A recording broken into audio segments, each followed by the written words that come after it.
ஓம் சாந்தி. So கர்ம விதியை accurate நம்ம தெரிஞ்சுக்கிட்டு சரியான கர்மத்தை புரியும் சக்தியை இறைவனிடமிருந்து பெற்று அதற்கான நீண்ட நாள் பலனை அடைவது. அதாவது கர்ம விதியின் மூலமாக இதை தெரிஞ்சு அதன்படி காரியம் செய்யும் பொழுது நமக்கு லாங் டேர்ம் பெனிஃபிட் கிடைக்கும் அப்படின்னு நேத்து ஒரு சிஸ்டர் ஒரு அழகான உதாரணம் மூலமா புரிய வச்சாங்க இல்லையா? ஒருத்தர் தன்னுடைய பர்ஸை தொலைக்கிறாரு. அந்த பர்ஸ் ஒருத்தர் கையில கிடைக்குது. அவருக்கு அந்த பணம் ரொம்ப அத்தியாவசியமாக தேவைப்பட்டாலும் கூட அவர் என்ன பண்றாரு? யாருக்கு உரிமையானதோ அதை திரும்பி கொண்டு வந்து சேர்க்கிறாரு. இப்ப ஒருத்தரோட அந்த ஃபீலிங்ல எப்படிப்பட்ட ஒரு மாற்றத்தை கொண்டுட்டு வரோம். இப்படிப்பட்ட கலிகாலத்துல கூட இப்படி ஒரு நல்லவங்க இருக்கிறாங்களா? இந்த நல்லது செய்வதற்கும் ஆளுங்க இருக்கிறாங்க. இதே போல நல்லது நாமளும் செய்யணும்.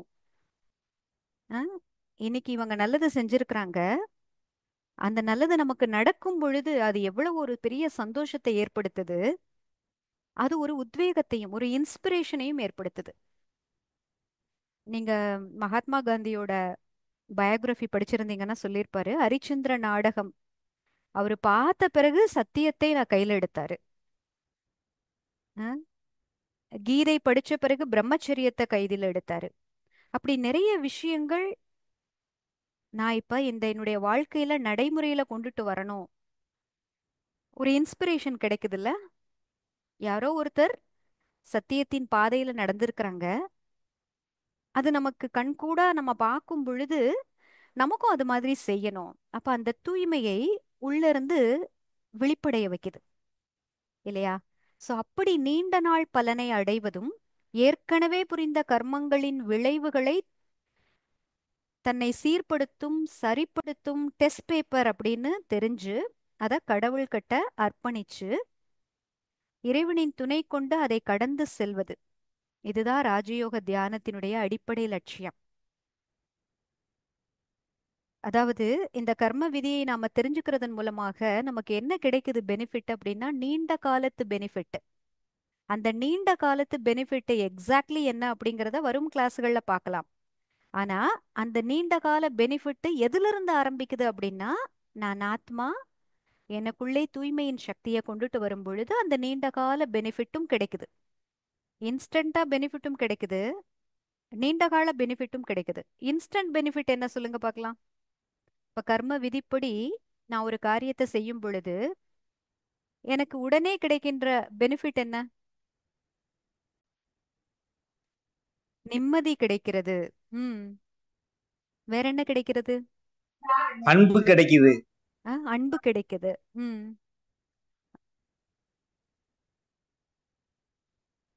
ஆம்.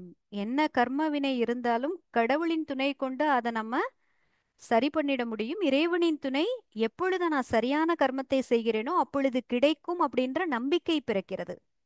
சொல்லுவாங்கல்ல, சத்தியத்தின் படகு ஆடும் அசையும் ஆனால் மூழ்காது.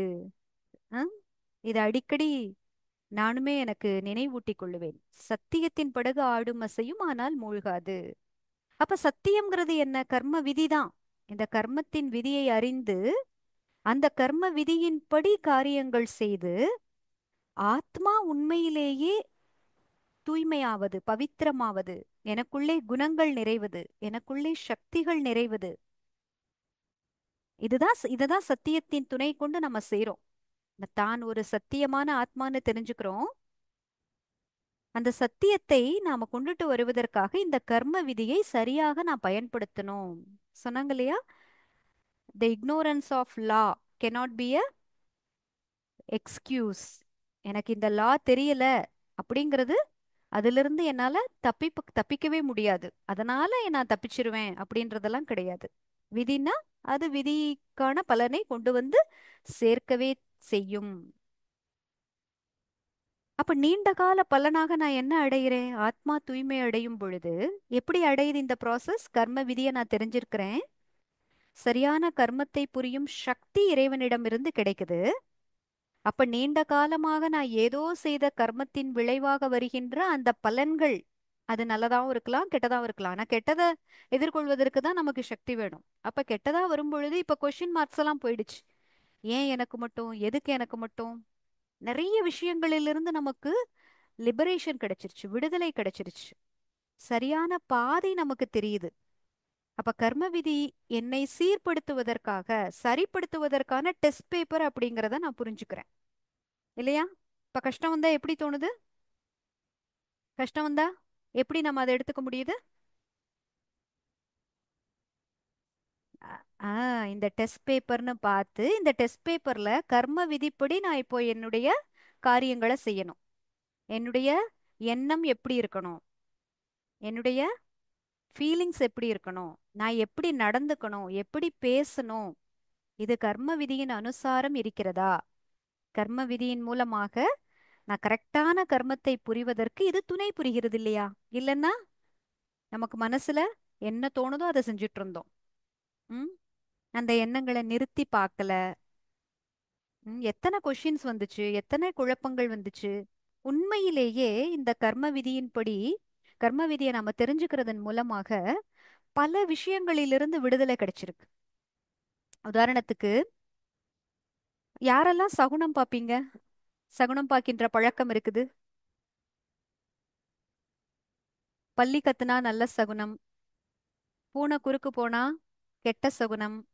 இது மாதிரி விளக்கு வந்து கவுந்தா கெட்ட சகுனம். இந்த மாதிரி சகுனங்கள் எல்லாம் இன்னும் பாக்குறீங்களா? பார்த்துட்டு இருந்திருப்பீங்கல்ல. அது நடந்த உடனே லேசா மனசு, ஐயோ என்னமோ கெட்ட சகுனமா இருக்குதே அப்படின்னு எல்லாம் தோணி இருக்கா? நமக்கு நமக்கு யாரு என்ன விஷயத்த கற்றுக் கொடுத்தாங்களோ, அது வந்து நம்ம எந்த ஒரு ஒரு கண்ணோட்டத்துல பார்த்திருப்போம் அப்படின்னா பெரியவங்க சொல்லியிருக்கிறாங்க. அதை நம்ம ஆராயாம நம்ம அதை வந்து நமக்கே தெரியாம உள்ள போயிருந்திருக்கோம். ரத்தத்துல ஊறி இருந்திருக்கும். நம்ம பார்த்து தானே சில விஷயங்களை பார்த்து தான் நமக்குள்ள நிறைய விஷயங்கள் உள்ள போகுது. இப்ப நம்ம பெற்றோர்களோ, பெரிய நமக்கு முந்தையவர்களோ, மூதாதையர்களோ, அவங்கெல்லாம் இதை சொல்லியிருப்பாங்க. அவங்க சொல்லும் பொழுது ஒரு எமோஷனலா வேற சொல்லுவாங்க.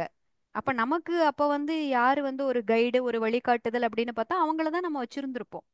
அது போல நிறைய விஷயங்கள் ம், நமக்கு வழி வழியா புரிஞ்சிருக்கும், தெரிஞ்சு வந்திருக்கும். அதை இப்ப கர்ம விதியின் அனுசாரம், கர்ம விதியினுடைய அந்த ஆழத்தை புரிஞ்சுக்கிட்டு நிறைய விஷயங்கள் ஆட்டோமேட்டிக்கா போகும். இப்ப அந்த அதே சீன் வந்துச்சுன்னா அதை வந்து நம்ம கேர் கூட பண்ண மாட்டோம், கன்சிடர் கூட பண்ண மாட்டோம். அது எப்படி இவ்வளவு நாள் இதுக்கெல்லாம் கூட பயந்துட்டு இருந்தோமே அப்படின்னு நினைச்சிருப்போம் இல்லையா? அப்புறம் எனக்கு சனி திசை நடக்குது, செவ்வாய் தோஷம் இருக்குது, நான் அந்த கோயில்ல கடவுளுக்கு கும்பிட்டுக்கிட்டேன், இந்த பரிகாரம் இன்னும் பெண்டிங்கா இருக்குது, தெய்வ குத்தம் ஆயிடும், இறைவனோட கோபத்துக்கு ஆளாவோம், இதுதான் நல்ல நேரம், இது கெட்ட நேரம். இந்த மாதிரி எத்தனையோ விஷயங்கள்ல நம்ம அகப்பட்டுட்டு இருந்தோம்ல. ம் இந்த விஷயங்களிலிருந்து நம்ம முக்தி கிடைச்சிருச்சா? லிபரேஷன் கிடைச்சிருச்சா? கேவல பழி கொடுத்துட்டு இல்ல, பூஜை செய்யறது நல்லது, இறைவனை வழிபடுறது நல்லது, நினைவு செய்யறது நல்லது. ஆனா இது செய்யலைன்னா இறை குத்தம் ஆயிடும், கெட்டது நடக்கும் அப்படின்ற மாதிரி எண்ணங்கள் வருதா இன்னும்? இல்ல. இன்னும் கொஞ்சம் போனோம்னா, இந்த நேரத்துல இப்ப நான் இந்த இடத்துக்கு போனதுனாலதான் இது நடந்துச்சு. அஹ் இப்ப அந்த இடத்துக்கு இவர் தான் கூப்பிட்டாரு, அங்க போயிருக்கலன்னா இந்த ஆக்சிடென்ட் நடந்திருக்காது. இந்த டாக்டர்னால தான் எனக்கு வந்து கெட்டது நடந்துச்சு, அந்த ட்ரீட்மெண்ட்னால தான் எனக்கு வந்து இன்னும் வந்து அது வேர்ஸ்ட் ஆச்சு. இந்த மாதிரி நான் மட்டும் அங்க போயிருந்திருக்கலன்னா, எங்க வீட்ல சொன்னாங்க, நான் மட்டும் அங்க போயிருந்திருக்கலன்னா இது ஆயிருந்திருக்காது. இல்ல, என்னோட அப்பா தான் என்னுடைய வாழ்க்கையினுடைய சீர்கேட்டுக்கு காரணம், அவர் தான் எனக்கு இவரை மணமுடிச்சு வச்சாங்க, இவரால தான் என் வாழ்க்கையே இப்படி ஆயிடுச்சு. இப்படி அப்படியும் இல்ல. அஹ், அப்படி எதுவுமே இல்ல. அந்த மாதிரி வரதே எதுவுமே இல்ல. இல்லை. Super super. துளி கூட கிடையாது. ம். அப்படி நம்ம யாரும் குறையே சொன்னதில்ல, இல்லையா? ம். என் வாழ்க்கையோட இந்த நிலைக்கு நீதான் காரணம் அப்படின்னு கூட யாரையுமே நம்ம சுட்டி காட்டல. Very good. ஓகே.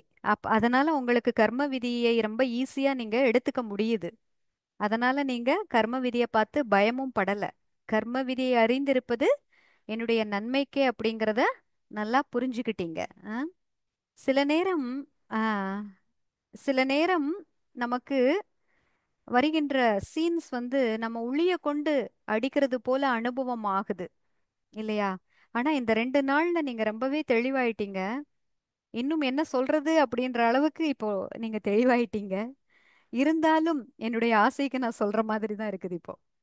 உளி அடிக்கிறத போல துன்பம் வந்துச்சுன்னா எப்படி அதை பார்க்கணும்?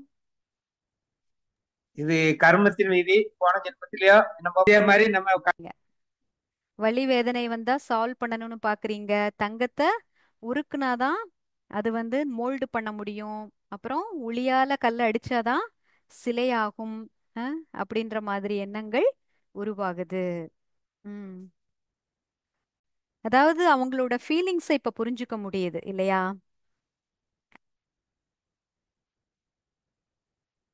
ம். ஓகே. ம்.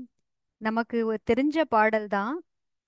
உளி தாங்கும் கற்கள் தானே மண்மீது சிலையாகும், வலி தாங்கும் இதயம்தானே நிலையான சுகம் காணும், யாருக்கில்லை போராட்டம் கண்ணில் என்ன நீரோட்டம், ஒரு கனவு கண்டால் அதை தினம் முயன்றால் ஒரு நாளில் நிஜமாகும்.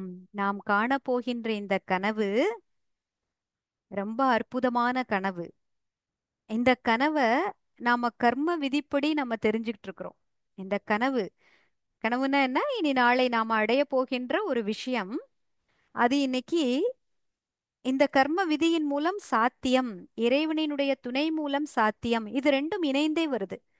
கர்ம விதியும் இறைவனினுடைய துணையும் இது ரெண்டும் இணைந்து இருக்கும் பொழுது, அதாவது நமக்கு கர்மா என்னன்னு தெரிஞ்சிருச்சு, அதை எப்படி புரியணும்னு தெரிஞ்சிருச்சு. ஆனா புரிவதற்கு கொஞ்சம் சக்தி தேவைப்படுது. அப்ப இறைவனின் துணை அதனால அதுக்காக எனக்கு கிடைக்குது அப்படின்ற இந்த ரெண்டு விஷயத்தையும் நம்ம ஒரே நேர்கோட்டுல கொண்டுட்டு வரும் பொழுது என்ன கிடைக்குது அப்படின்னா ஒரு பெரிய கனவு பூர்த்தி ஆகிறது. அந்த கனவுதான் இந்த பூ உலகத்தில் ஸ்வர்க்கம். நேத்து சிஸ்டர் கூட சொன்னாங்க இல்லையா? அதாவது மனதுல அப்படிப்பட்ட தூய்மை வரும் பொழுது இந்த உலகத்துல இருக்கிற ஒவ்வொருத்தரோட தூய்மையும் நாம வெளிப்படைய செய்யும் பொழுது நமது தூய்மை மூலமாக இந்த 5 தத்துவங்களின் தூய்மையும் ஏற்பட்டு அமுக்குனண்டா இந்த உலகமே என்ன ஆயிடும்? நம்ம சொர்க்கமாக ஆகிவிடும். அந்த எதிர்காலைய கனவுக்காகத்தான் நாம் இந்த ராஜயோக தியானத்தை கற்றுக்கொண்டிருக்கிறோம். இதுதான் நீண்ட காலத்து பலன். ம்? எப்படி அனுபவமாகுது? ஒரு ஒரு இப்ப பாருங்க, நீங்க இந்த பாரதியோட ஒரு பாடல் இது இது உங்களுக்கு நல்லாவே தெரிஞ்சிருக்கும். அன்னச்சத்திரம் 1000 வைத்தல், ஆலயம் 10,000 நாட்டல், பின்னருள்ள தர்மங்கள் யாவும் பெயர் விளங்கி ஒளிர நிறுத்துதல், அன்னையாவினும் புண்ணியம் கோடி ஆங்கோர் ஏழைக்கு எழுத்தறிவித்தல். இங்க ஏழைன்னா செல்வம் இல்லாத ஏழை கிடையாது. இங்க ஏழைனா யாரு? ஆத்மால ஆத்ம செல்வங்களை இழந்த ஏழை. இப்ப நம்மெல்லாம் ஏழையா பணக்காரங்களா சொல்லுங்க? பணக்காரங்க. ஏன் எதனால அப்படி சொல்றீங்க? வந்து கொஞ்சம் கொஞ்சமா பணக்காரனா ஆயிட்டு இருக்கும். எதனால நீங்க பணக்காரங்கன்னு சொல்லிட்டு இருக்கிறீங்க? ஆத்ம சக்தியிலே இப்ப இருக்கு. ஆத்மால ஆத்ம குணங்கள் செல்வமானது சேர்த்து கொண்டிருக்கின்றோம். அஹ்? அப்ப இந்த ஏழையாக இருக்கின்ற இந்த ஆத்மால உண்மையிலேயே செல்வம் நிறையுது. அந்த செல்வம் எத்தனை காலத்திற்கு நமக்கு உபயோகமாகும் சொல்லுங்க? அப்போ ஆத்மா எப்படி இருக்கு? ஏழையாக இருந்தது. இப்ப இந்த ஞானத்தின் மூலமாக நம்ம என்ன தெரிஞ்சுக்கிட்டோம்? நம்ம கூட அந்த 7 குணங்கள் பார்க்கும் பொழுது ஆத்மால இந்த இறை ஞானம், இந்த இறை ஞானம்ங்கிறது வேற எதுவும் இல்லை. அஹ்? தன்னை பற்றி அறியும் ஞானம், அதுக்கப்புறம் இந்த கர்ம விதிகளை அறிந்த ஞானம். இந்த கர்ம விதிகளை அறிந்து அதன் அடிப்படையில சரியான கர்மங்கள் செய்யும் பொழுது அதற்கு ஒரு பலன் வேணும்ல? அது எப்படிப்பட்ட பலனாக இருக்கும்? ஷார்ட் டேர்ம் பெனிஃபிட்டா இருக்குமா, லாங் டேர்ம் பெனிஃபிட்டா இருக்குமா சொல்லுங்க? Long term benefit. கண் கண்டிப்பா லாங் டேர்ம் பெனிஃபிட் இல்லையா? ஏன்னா நமக்கு தெரியும் என்னெல்லாம் வந்து ஷார்ட் டேர்ம் பெனிஃபிட் நாம அனுபவிச்சுட்டு வந்தோங்கிறதும் நமக்கு தெரியும். அப்ப இந்த கர்ம விதி தெரியாததுனால தான் இந்த லாங் டேர்ம் பெனிஃபிட்டை நம்ம விட்டுட்டு ஷார்ட் டேர்ம் பெனிஃபிட்ல போயிட்டு சில தவறான கர்மங்கள் செய்து இந்த நிலைக்கு வந்திருக்கிறோம் அப்படிங்கிறதும் தெரியும். அப்ப இந்த லாங் டேர்ம் பெனிஃபிட் அப்படிங்கிறதை கொடுப்பதற்காகத்தான் இந்த இறை ஞானத்தை நாம கத்துக்கிட்டு இருக்கிறோம் இல்லையா? ம்.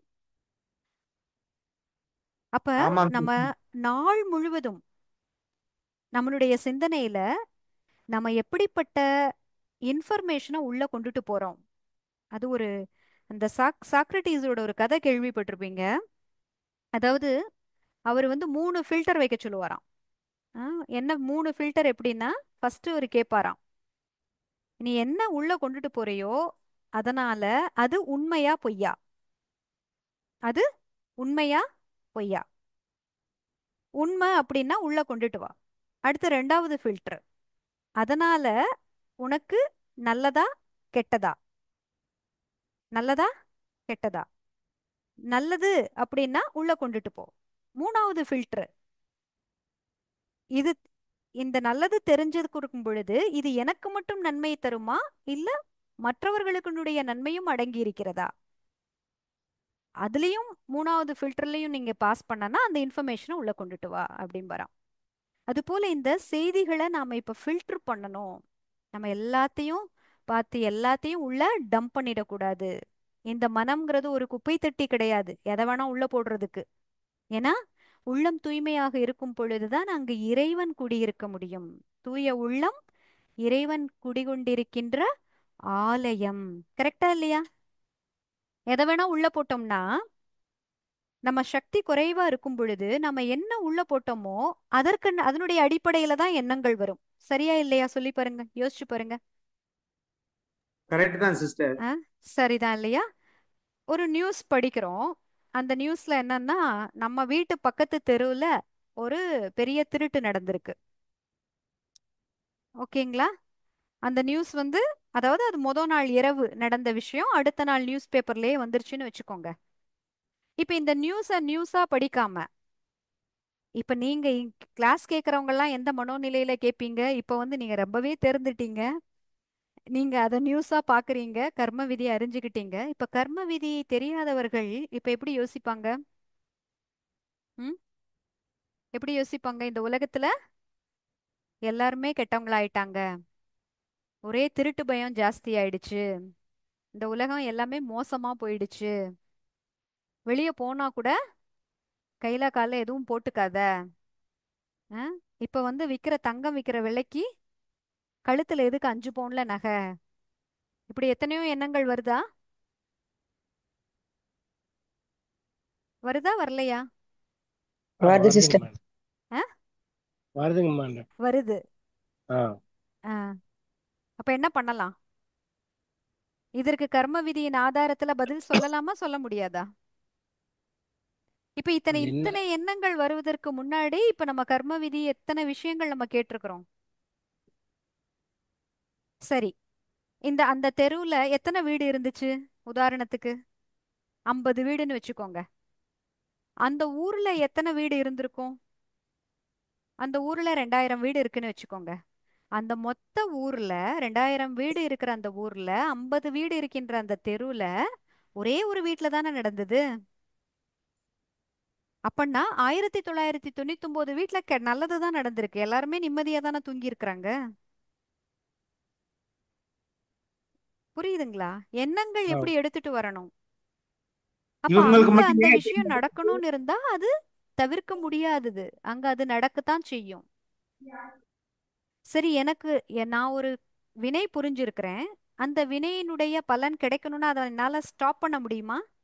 சிஸ்டர் ஒரு அழகான பாயிண்ட் சொன்னாங்க. எப்பொழுது கர்மம் புரிகின்றோமோ அதனுடைய பாக்கியமும் நிச்சயிக்கப்பட்டு விட்டது, அதாவது விளைவும் நிச்சயிக்கப்பட்டது. கரெக்டா?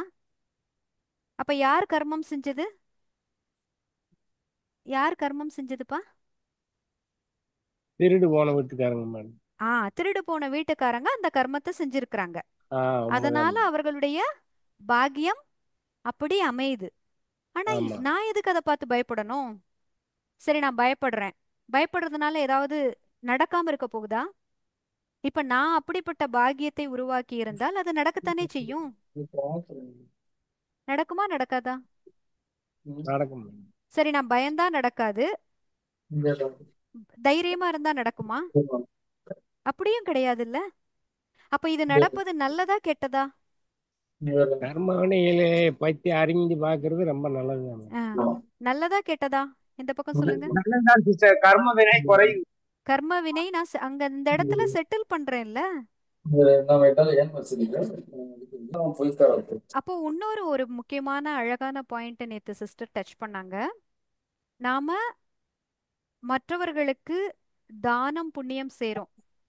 இப்போ உதாரணத்துக்கு ஒருத்தருக்கு நம்ம ஆ, காசே வந்து ஹெல்ப் பண்றோம். இப்போ அவங்க அதை வந்து சரியா பயன்படுத்திக்கல அப்படின்னா அதனுடைய கணக்கு வருதுன்னு சொன்னாங்க. கரெக்டா? இப்போ இதுல இருந்து நம்ம என்ன தெரிஞ்சுக்கணும்? எல்லாருக்கும் கொடுத்து உதவி பண்ணணும். பிச்சை இடணும். ம் அது மட்டும் இல்லாமல் இப்ப நம்ம இந்த கர்ம விதியை தெரிஞ்சுக்கிறதன் மூலமாக இந்த தானம் புண்ணியத்திற்கான ஒரு டிஃபரண்டான கண்ணோட்டமே நமக்கு கிடைக்குது. எந்தெந்த கண்ணோட்டத்துல இத பார்க்கலாம்? உதாரணத்துக்கு சொல்லுவாங்க இல்லையா, மீன் வாங்கி தரதை விட மீன் பிடிக்க கற்றுத்தாருங்கள். மீன் வாங்கி தரதை விட மீன் பிடிக்க கற்றுத்தாருங்கள் அப்படின்னா என்ன அர்த்தம்? நம்ம கொடுப்பதன் மூலம் அவர்களை இன்னமும் அதே நிலையில தான் நம்ம வைப்பதற்கு ஹெல்ப் பண்றோம். அவங்க வாங்குறவங்களாவும் நம்ம கொடுப்பவங்களாவும். இன்னைக்கு நம்ம கொடுக்கலன்னா இன்னொருத்தர்கிட்ட அவங்க யாசிப்பாங்க. அப்ப அவங்க வாங்குறவங்களாவே தானே இருப்பாங்க. அவங்களுக்கு அதுக்குள்ள அந்த ஒரு சமஸ்காரம் வந்துருது இல்ல. பாருங்க, பரம்பரை பணக்காரன்கிற மாதிரி பரம்பரை பிச்சைக்காரர்கள் கூட இருக்கிறாங்க, தெரியுமா? இருக்காங்களா இல்லையா? பரம்பரை பரம்பரையா பிச்சை எடுக்கிறாங்க, இருக்காங்க. ம் அப்போ எப்படிப்பட்ட ஒரு சமஸ்காரத்தை நம்ம உருவாக்குறோம்? நல்லதாவ உருவாக்குறோம் அவங்களுக்கு. சரி, இப்ப அவங்களுக்கு ஏதோ ஹெல்ப் பண்ணிட்டோம் அப்படின்னா அந்த ஹெல்ப் அவங்களுக்கு எப்படிப்பட்ட ஹெல்ப்பா பண்ணலாம்? அந்த நிலையை மாற்றுவதற்கான ஒரு வழியாக இருக்கலாம். உதாரணத்துக்கு அவங்களுக்கு ஒரு எழுத்தறிவிக்கலாம், இல்ல அவங்களுக்கு ஒரு தொழில் கற்றுக் கொடுப்பதற்கான ஒரு விஷயத்தை நம்ம செஞ்சு கொடுக்கலாம். சோ இப்படி இந்த ரீதியிலையும் கூட நம்ம இந்த விஷயத்த பார்க்கலாம் இல்லையா? அஹ்? ஒரு தானம் புண்ணியம் செய்யறது நம்ம என்ன நினைச்சிட்டு இருக்கோம்? ரொம்ப மேலோட்டமா நினைச்சிட்டு இருக்கோம். அதுக்கு உள்ள நிறைய ஆழமான கர்ம விதி, அதனுடைய பலன் அப்படின்னு இருக்குது. அஹ்? அப்படியே நம்ம செய்யணும், நம்ம மனசு ரொம்ப கருணை உள்ளதா இருக்குது, அவங்களுக்கு நம்ம செய்யணும் அப்படின்னு நினைச்சா கூட இது செய்யலாம் இல்லையா? இதுல தவறு இல்லைல்ல. அதற்குத்தான் அன்னச்சத்திரம் 1000 வைத்தல், ஆலயம் 10,000 நாட்டல், பின்னருள்ள தர்மங்கள் யாவும் பெயர் விளங்கி ஒளிர நிறுத்தல், அவையாவினும் அன்னையாவினும் புண்ணியம் கோடி ஆங்கோர் ஏழைக்கு எழுத்தறிவித்தல். இத வந்து நம்ம உலகாய ஒரு விஷயமா கூட பார்த்து இத கூட செய்யலாம். ஆனாலும் உண்மையிலேயே மிகப்பெரிய புண்ணியம் எது அப்படின்னா ஆத்மால வருமானம் சேர்க்கணும். ஏன்? அந்த ஏழைக்கு எழுத்தறிவிக்கிறோம், அவங்களுக்கு ஒரு படிப்பு கிடைக்குது, அதன் மூலம் தன்னுடைய சரீர நிர்வாகத்திற்கான வருமானம் கிடைக்குது. அது எத்தனை பிறவிக்கு? அது எத்தனை பிறவிக்கு அவங்களுக்கு கிடைக்கும்? இல்ல, அந்த பிறவிக்கு தானே கிடைக்கும் சிஸ்டர். இப்போ ஒவ்வொரு ஜென்மத்திலையும் நம்ம புதுசா தானே படிக்கிறோம். போன ஜென்மத்துல அவங்க கத்து கொடுத்தது இந்த ஜென்மத்துல தொடருதா? இல்ல இல்ல. சோ அன்றைக்கு அந்த பிறவியில அவங்க ஒரு கல்வி கற்றார்கள் என்றால் அந்த பிறவிக்கு அவங்களுக்கு ஹெல்ப் பண்ணுது இல்லையா? அப்போ இங்க ராஜயோக தியானத்தின் மூலமாக நாம இப்படிப்பட்ட கர்மத்தின் விதிகளை கற்று அந்த எத்தனையோ ஜென்மங்களாக சேர்த்து வச்ச பாவ கர்மங்களை நாம இப்போ செட்டில் பண்ணுவதற்கான சக்தியையும் பெறுகின்றோம், ஞானத்தையும் பெறுகின்றோம். ஆத்மால அந்த குணங்கள் எப்படி வளருகிறதுங்கிறது தெரிஞ்சுக்கிறோம். இந்த கல்வியை மற்றவர்களுக்கு கற்றுக் கொடுப்பதுங்கிறது எவ்வளவு பெரிய புண்ணியம்! புண்ணியமா இல்லையா? சோ புண்ணியம் தான் அந்த சிஸ்டர். ரீதியில பார்க்கும் பொழுது உண்மையான ஒரு புண்ணியம் அப்படிங்கிறது, சேவை அப்படிங்கிறது, நான் எப்படி இறைவனை உணர்ந்தேன், இந்த ஞானத்தை பெற்றேன், அதன் மூலமாக நான் ஆத்மா, இப்படிப்பட்ட ஒரு எல்லையற்ற வருமானம். ஏன் எல்லையற்ற வருமானம்னு சொல்றோம்? எல்லையற்ற வருமானத்தை என்னால சேர்க்க முடியுது இல்லையா? ஏன் இதை எல்லையற்ற வருமானம்னு சொல்றோம்? எல்லைக்குட்பட்ட வருமானம்னா என்ன, எல்லையற்ற வருமானம்னா என்ன சொல்லுங்க. எல்லைக்கு உட்பட்ட வருமானம்னா இந்த ஒரு பிறவிக்கான வருமானம். இது எல்லையற்ற வருமானம், 21 பிறவிக்கான வருமானம் கிடைக்குது. ம் எல்லைக்குட்பட்ட வருமானம், எல்லையற்ற வருமானம் அப்படிங்கிறது எல்லைக்குட்பட்டது அப்படின்னா, இப்ப ஒருத்தருக்கு நம்ம எழுத்தறிவிக்கிறோம், அவர்கள் அதன் மூலமாக ஒரு நல்ல வேலை கிடைக்குது, அவங்க தன் கால்ல நிக்கிறாங்க. அது கூட இது ஒரு ஜென்மத்துக்கு தானே.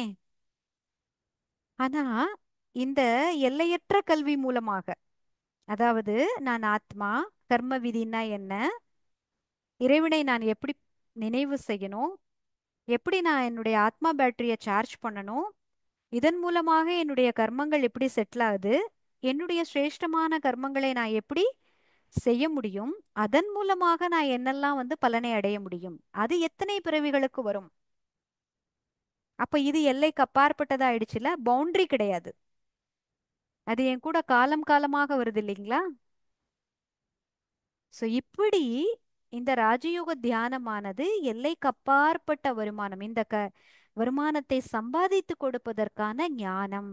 அதுல முக்கியமான பார்ட்டு இந்த டே 2ல நம்ம கர்ம விதியினுடைய ஆழத்தை அறிகிறோம். பாருங்க சிஸ்டர், ஒரு பாயிண்ட் சொன்னாங்க இல்லையா, ஆற்றல் புலம், சூக்ஷ்ம உடல், ஆளுமை, சொரூபம், ஆற்றல் புலம், சூக்ஷ்ம உடல். ம்? பாக்கியத்தை உருவாக்குவதற்கு ஜஸ்ட் அதுக்கு முன்னாடி இதுதான் இருக்குது. எப்ப என்னுடைய பர்சனாலிட்டி, என்னுடைய ஆற்றல் புலம்னா என்ன, ஆரா, ஆற்றல் புலம்னா ஃபீல்டுன்னு சொல்லுவாங்க இங்கிலீஷ்ல. அப்ப ஆற்றல் புலம் அப்படின்னா என்னுடைய ஆரா மூலமாக இந்த உலகத்துக்கு நான் கொடுக்கிற வைப்ரேஷன். சூக்ஷ்ம உடல், அந்த ஒளி உடல். இது எல்லா வேர்ட்ஸும் உங்களுக்கு கிளியரா புரியுதுங்களா? பர்சனாலிட்டி, ஆளுமைனா என்ன, என்னுடைய பர்சனாலிட்டி. சொரூபம்னா என்ன, என்னுடைய சொரூபம்னா என்ன, என்னுடைய வடிவம். எதனுடைய வடிவம் இங்க? ஆன்மாவினுடைய ஸ்வரூபம். இங்க ஆன்மாவினுடைய ஸ்வரூபம்னா என்ன அர்த்தம்? உருவத்தை பத்தி சொல்றாங்களா? ஸ்வரூபம்னா என்ன? ஸ்வரூபம்னா என்ன? அன்பு, அமைதி, இருக்கிறது. என்னுடைய குணங்கள். ஆத்மாவினுடைய ஸ்வரூபம்னா என்ன? என்னுடைய 7 உண்மையான குணங்கள், சக்திகள். இதுதான் ஆத்மாவினுடைய ஸ்வரூபம். ஆத்மா ஜோதி ஸ்வரூபம், அது வடிவம். ஆத்மால இந்த குணங்கள் எல்லாம் நிறைஞ்சிருக்கிறது அதனுடைய ஸ்வரூபம். இப்ப நான் ஆத்மா அன்பு ஸ்வரூபம்னு தானே நம்ம மெடிடேஷன்ல நம்மளை பத்தி யோசிக்கிறோம். அப்ப என்னுடைய பர்சனாலிட்டி எதனின் அடிப்படையில உருவாகுது? இப்போ ஒரு விஷயம் வருது, என்னுடைய சொரூபம் எப்படி இருக்கிறதோ அதுக்கேத்த மாதிரி தான் என்னுடைய ஆளுமை, என்னுடைய பர்சனாலிட்டிங்கிறது நடத்தையில வரும். அப்ப என்னுடைய ஆற்றல் புலம் எப்படி உருவாகுது? ஆ? என்னுடைய பர்சனாலிட்டி, என்னுடைய ஸ்வரூபத்தின் அடிப்படையில தான் என்னுடைய ஆற்றல் புலம் உருவாகும் இல்லையா? ஒரு மேக்னெட் இருக்குது, அந்த மேக்னெட் எவ்வளோ பவர்ஃபுல்லா இருக்குதோ அதுக்கேத்த மாதிரி ஆற்றல் புலம் உருவாகும்ல. நீங்க magnetic field force field lines எல்லாம் பார்த்திருக்கீங்கல்ல? பெரிய பெரிய காந்தமா இருந்ததுன்னா அதனுடைய காந்த விசை கோடுகள் கூட ரொம்ப தூரத்துக்கு வரும். அப்படிதானே நம்ம அந்த பூமியை கூட பார்த்தோம்ல, பூமியே ஒரு காந்தம் போல, பூமியை சுற்றி இந்த ஆற்றல் புலம் இருக்கிறது. அப்ப ஒவ்வொரு ஆத்மாவை சுற்றியும் ஆற்றல் புலம் இருக்குதுல, உருவாகுதுல. ஆற்றல் புலம்னா புரியுதுங்களா? ஓகே. அப்புறம் அந்த ஆற்றல் புலத்தின் அடிப்படையில தான் சூக்ஷ்ம உடல். சூக்ஷ்ம உடல் அப்படிங்கிறது த ஒளி உடல். அந்த ஒளி உடல் பெர்ஃபெக்டா, கம்ப்ளீட்டா, எங்கேயுமே டார்க்கே இல்லாம, எங்குமே கருப்பு டார்க் எனர்ஜியே இல்லாம, ஃபுல்லா பிரகாசமா. அப்படின்னா அது ஹையஸ்ட் வைப்ரேஷன்ஸ்ல இருக்குதுன்னு அர்த்தம். இப்ப நான் வந்து ஆத்மா அன்புல நிறைஞ்சிருக்கிறேன், அமைதியில நிறைஞ்சிருக்கிறேன், என்னுடைய அன்பு இவங்க கிட்ட இல்ல அப்படின்னா அங்க அது முழுமைன்னு சொல்ல முடியுமா? பா, உலகத்துல இருக்கிற எல்லார் மேலயும் எனக்கு அன்பு இருக்குது, ஆனா அந்த ஒரே ஒருத்தர் மட்டும் அப்படின்னா நான் அன்புல நிறைந்த ஆத்மான்னு சொல்ல முடியுமா?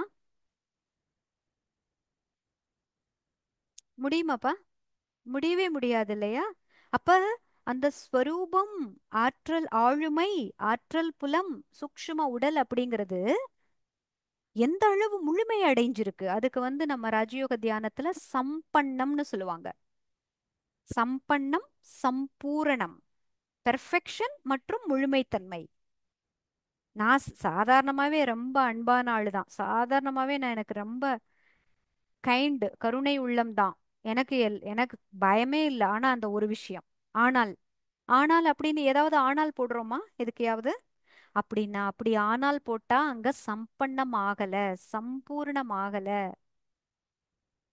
அப்ப அங்க கேப் இருக்குதுல்ல, அந்த கேப் அதை தான் கரை அப்படிங்கிறோம்.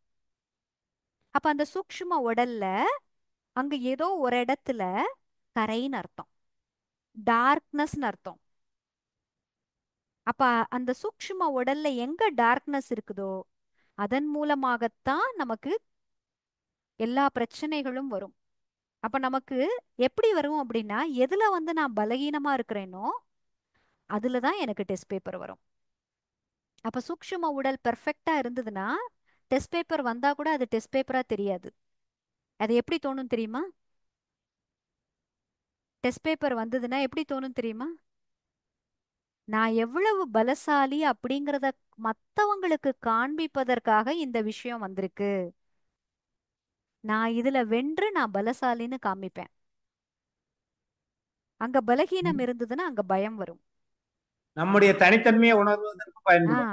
நம்மளுடைய தனித்தன்மையை வெளிக்கொணர்வதற்கு பயன்படும். வெளிக்கொணர்வதற்காக.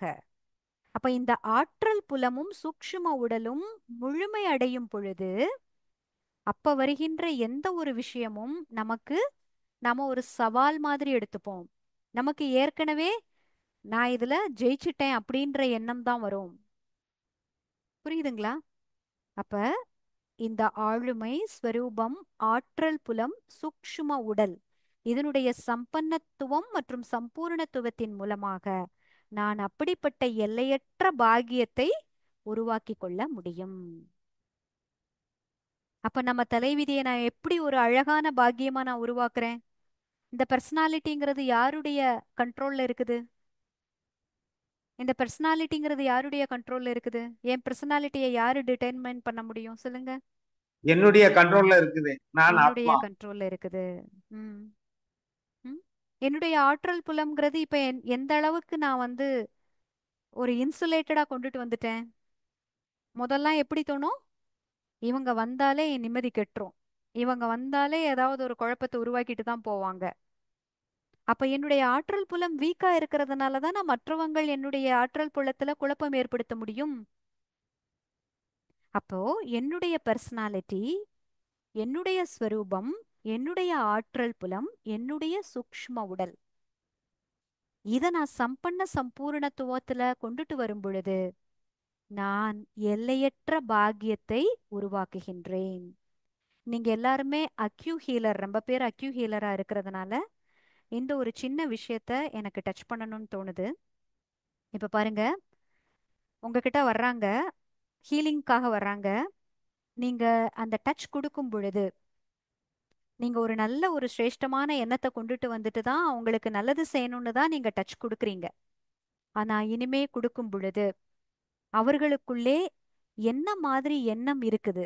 அதாவது நான் தப்பு செய்வேன், தப்புனால எனக்கு நோய் வரும், நோய் வந்தா நோய் தீர்ப்பதற்கு இத்தனை பேர் இருக்கிறாங்க, அங்க வந்து உட்காந்து டச் வாங்கிட்டு சரியாயிட்டு போயிடுவேன், இப்படிப்பட்ட எண்ணத்துல வர்றாங்களா அப்படிங்கிறத கொஞ்சம் பேச்சின் மூலமாக கண்டறிந்து அவர்களுக்கு இந்த கர்ம விதியினுடைய சில பல பாயிண்ட்ஸ் சொல்லுங்க. புரியுதுங்களா?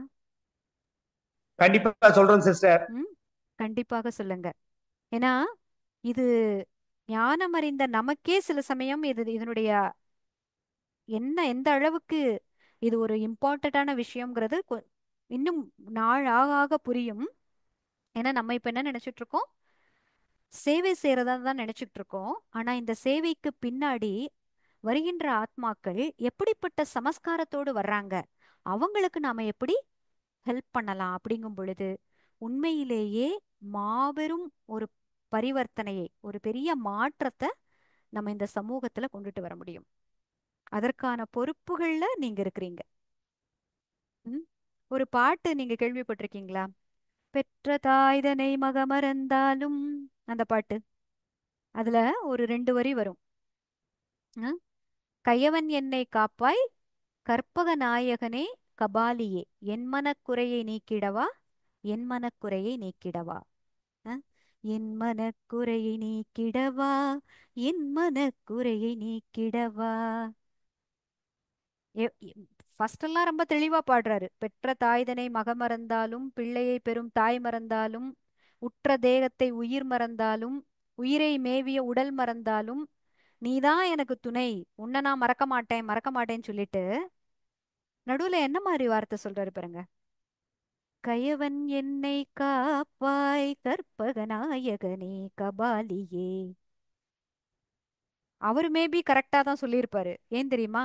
இப்படி கைமைத்தன்மையுடன் இருந்திருக்கிறேன், அதை நான் இப்ப தெரிஞ்சுக்கிட்டேன். அதை நீ என்னை காப்பாற்று, அந்த தீவினைகளிலிருந்து காப்பாற்று, அதற்கான சக்தியை கொடு, கர்ம விதியினுடைய ஞானத்தை கொடுன்னு கூட அந்த அர்த்தத்துல பாடியிருக்கலாம். ஆனா இப்ப பக்தி செய்யறவங்க என்ன நினைச்சிட்டு இருக்கிறாங்க, நான் கெட்டது செய்வேன், கடவுள்கிட்ட போய் அழுது புலம்பி மன்னிப்பு கேட்டேன்னா என்னோட கணக்கெல்லாம் அவர் முடிச்சிருவாரு. அது போல நிறைய பேர் இருக்கிறாங்க. நானே என்னுடைய வாழ்க்கையில நிறைய பேரை பார்த்துருக்கிறேன். இப்ப என்னப்பா, 4 பாவம் செஞ்சோம், 5 புண்ணியம் செஞ்சா சரியா போயிடும். இப்ப என்ன, பணம் இருந்தா எதை வேணா சாதிச்சிடலாம். இப்ப என்ன, பணம் இருந்தா இயற்கை மருத்துவம் போவேன், அந்த மருத்துவம் போவேன், போய் ஒரு மாசம் அங்கேயே உட்காந்து ட்ரீட்மெண்ட் எடுத்து எல்லாமே சரியா போயிடும். இப்படியெல்லாம் நிறைய பேருடைய சமஸ்காரங்கள் இருக்குது. அப்ப நம் ஹீலர்ஸாக இருக்கிற நீங்க ரொம்ப ரொம்ப முக்கியமான ஒரு ரெஸ்பான்சிபிலிட்டியில இருக்கிறீங்க. அவங்க உங்ககிட்ட வரும் பொழுது, நம்பி வரும் பொழுது, இந்த கர்ம விதியினுடைய சில முக்கியமான அங்கங்களை சொல்லி அவங்களுக்கு புரிய வைக்கலாம். ஓகேங்களா? சரிங்களா? Okay sister. ம். ஓகே. இப்ப நம்ம வீட்ல வந்து நம்ம தாய், இப்ப நம்ம குழந்தைங்க இருக்கிறாங்க. இப்ப நம்ம என்ன பண்றோம், காலையில எழுந்தோடனே வீடை சுத்தம் பண்ணி, அவங்க ரூம்ஸ் எல்லாம் சுத்தம் பண்ணி, அவங்க துணிமணி எல்லாம் மடிச்சு வச்சு ரொம்ப கிளீனா வச்சிருக்கிறோம். அவங்க வர்றாங்க, ஈவினிங் வராங்க. அவங்க வந்து அதை இழுத்து போட, இதை இழுத்து போட, எல்லாத்தையும் தலைகீழ ஆக்க, அதுக்கப்புறம் போய் தூங்கிடுறாங்க. திரும்பவும் நம்ம காலையில என்ன பண்றோம், அதையெல்லாம் சரி பண்றோம். இப்ப நமக்கு என்ன தோணுது, நம்ம அவங்களுக்கு சொல்லி கொடுக்குறோம்ல, இதை நீ தான் தலைகீழா மாத்துன, அப்ப இந்த தலைகீழா மாத்தாம நீ நடந்துக்கணும் அப்படின்னு நம்ம சொல்லி கொடுக்குறோம்ல. ஆமாங்க. அது போல நம் ஒருத்தருக்குள்ள நோய் வந்திருக்கு, அந்த நோய்க்கான காரணம் என்ன? காரணம். ம். நோய் நாடி நோய் முதல் நாடி அது தணிக்கும் வாய் நாடி வாய்ப்ப செயல். இப்போ உங்களுக்கு இந்த உடல் பற்றிய ஞானம் மட்டும் இல்லாமல் ஆத்மா பற்றிய ஞானமும் உங்களுக்கு கிடைச்சிருக்கு. அப்ப இந்த ஆத்ம ஞானத்தை வர்றவங்களுக்கு கொஞ்சமாவது நீங்க சொன்னீங்கன்னா, இது வந்து டெம்பரரி கிடையாது, இது வந்து வெறும் டெம்பரரி தான், ஆனா நீங்க முழுமையாக குணமடைய முடியும். ஏன்னா அந்த ஒரு ரெஸ்பான்சிபிலிட்டியில நீங்க இருக்கிறீங்க அக்யூ ஹீலர்ஸ். இல்லைன்னா அவங்க கண்டிப்பா செய்த சிஸ்டர். கர்மம் மாறவே மாறாதுல்ல. ஒரு நோய் உடல்ல அதான் செஞ்சுட்டு ஏற்படுதுனாலே தான் இருக்கோம் கர்ம சிஸ்டர். வினையினுடைய எச்சம் தானப்பா. ஆமாங்க. ஆ, அப்ப நீங்க சிரேஷ்டமான எண்ணம் வச்சு அவங்களுக்கு டச்சிங் கொடுத்து ஹீல் பண்றீங்க. ஆனா உண்மையிலேயே அவங்களுக்குள்ள என்ன மாற்றம் வரணும், சமஸ்கார மாற்றங்கள் வரணும் இல்லைங்களா? சமஸ்கார மாற்றம் வரணும் கண்டிப்பா. ம்.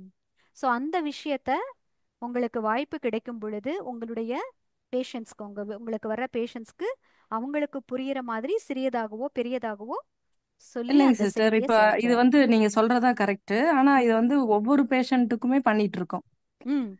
இப்ப ட்ரீட்மெண்ட் கொடுக்கறதுங்கிறது ஒரு பார்ட் அப்படின்னா, ம். இத சொல்றதுக்கு தான் அதிக நேரம் எடுக்கிறோம் வெரி குட். ஒவ்வொருத்தருமே. ம், இதுதான் நாங்க ஒவ்வொரு இடத்துலயுமே நாங்க அவேர்னஸா கொடுக்கறதும், பப்ளிக்ல போய் பேசுறதுமே, ம், இந்த நோய் வந்ததுக்கான காரணம் இதை தெரிஞ்சுக்கிட்டா இங்க வரக்கூடாது அப்படிங்கறதுதான் ம், எங்களோட நோக்கம். ம். நீங்க இங்க வந்துட்டே இருக்கிறது எங்களோட நோக்கம் இல்ல அப்படின்னு சொல்லி அவங்களுக்கு ஒரு 5 நிமிஷம் 10 நிமிஷம் ஒவ்வொருத்தரோட பொறுத்து ம். அத பேசிட்டு தான் நம்ம கொடுக்குறோம். கரெக்ட் தான் சிஸ்டர். அதை தான் நான் இன்னொரு டைம் அதை உறுதிப்படுத்திக்கிறதுக்கு அதைத்தான் நீங்க சொல்றீங்கன்னு புரிஞ்சுது. ஓகே.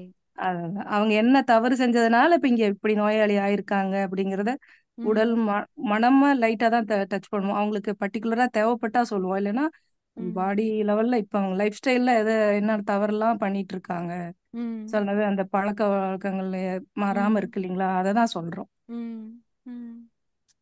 ஸோ என்ன லைஃப் ஸ்டைல் சேஞ்சஸ் அதே மாதிரி மனதளவுல இந்த இந்த இந்த நிலைக்கு காரணம் என்ன அப்படிங்கிறத ம். உங்களால முடிஞ்ச அளவுக்கு எல்லாருக்குமே அதான் முழுமையா இனிமேல் சொல்ல வந்து முடியாது. கொஞ்சம் இன்னும் கூட ஆ, டீப்பா சொல்ல முடியும். இது ஆமா. கேட்கும்போது ம், மைண்டுக்கும் ம். சொல்ல முடியும் என்ன அப்படிங்கிறது கனெக்ஷன்? புரியுது. ம். ஓம் சாந்தி. ஓம் சாந்தி. நான் ஆத்மா இருபுருவ மத்தியில் ஜொலிக்கின்ற நட்சத்திரமாக, சைத்தன்ய நட்சத்திரமாக, அழிவற்ற பிராப்திகளின் அதிகாரியாக, என்னை பற்றிய ஞானத்தை பெற்று கர்ம விதி அதனுடைய ஆழத்தை புரிந்து என்னை சீர்திருத்தி அனைத்து குணங்கள் சக்திகள் என்கின்ற அழிவில்லாத செல்வத்தை முழுமையாக நிரப்பிக் கொண்டிருக்கின்றேன். இந்த ஞானமானது பலவிதமான சங்கிலி தொடர்களிலிருந்து, கர்மவினை என்னும் சங்கிலி தொடரிலிருந்து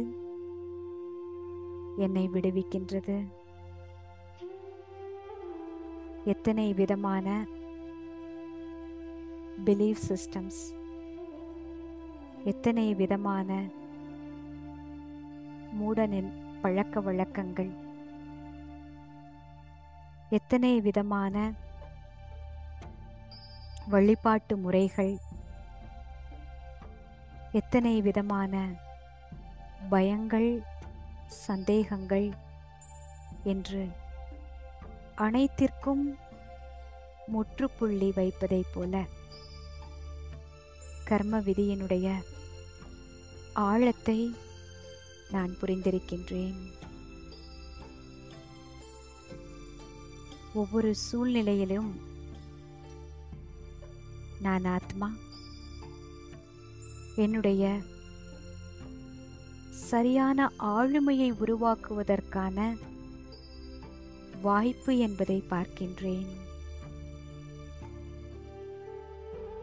ஒவ்வொரு சூழ்நிலை என்று பார்ப்பது ஏற்கனவே நான் புரிந்த கர்மத்தின் விளைவு என்ற நிச்சயம் இருக்கின்றது. இந்த நிச்சயத்தை புரிந்து கொண்டு இன்று நான் புரிகின்ற சரியான சிரேஷ்டமான கர்மமானது எனது எதிர்கால பாக்கியத்தை உருவாக்குகின்றது என்பதை நான் புரிந்து கொண்டேன். இந்த ஞானத்தை எனக்கு கற்றுக் கொடுத்து பாக்கியத்தை எழுதுகின்ற பேனாவை இறைவன் என் கையில் கொடுத்திருக்கின்றான். கர்ம விதியை அறிந்து கொண்ட நான் என்னுடைய பாக்கியத்தை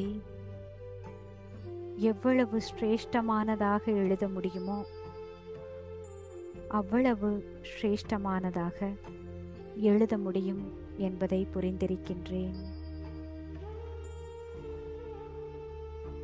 என்னுடைய வாழ்க்கையின் ஒவ்வொரு அங்கத்திலும்